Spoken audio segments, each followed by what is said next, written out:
السلام علیکم ورحمۃ اللہ تعالی وبرکاتہ۔ احمد اسماعیل آفیشل چینل کی طرف سے آپ کا بھائی مفتی احمد اسماعیل ایک نیو اپڈیٹ کے ساتھ حاضر خدمت ہے۔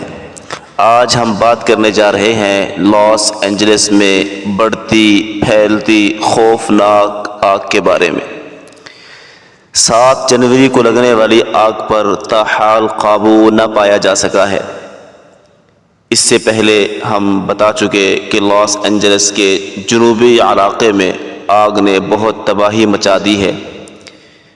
اب ان شعلوں نے اور آگ نے اپنا رخ لاس اینجلس کے شمالی علاقے کی طرف کر لیا ہے۔ ہواؤں کا زور بہت بڑھ چکا ہے۔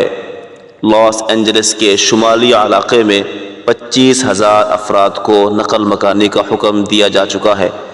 کاسٹک جھیل کے قریب پہاڑیوں کے جنگلات خوفناک شعلوں نے راکھ بنانا شروع کر دیے ہیں۔ ان جنگلات میں آگ تیزی سے پھیلنا شروع ہو گئی ہے۔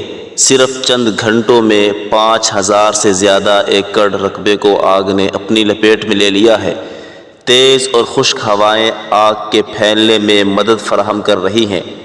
ہیلی کاپٹر طیارے موقع پر موجود ہیں اور آگ پر پانی برسا رہے ہیں، لیکن تمام تر کوششوں کے باوجود آگ پر قابو نہ پایا جا سک رہا ہے۔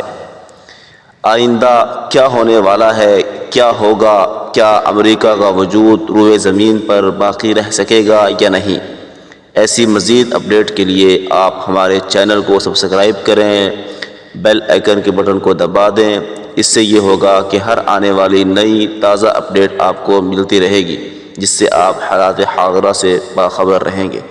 والسلام۔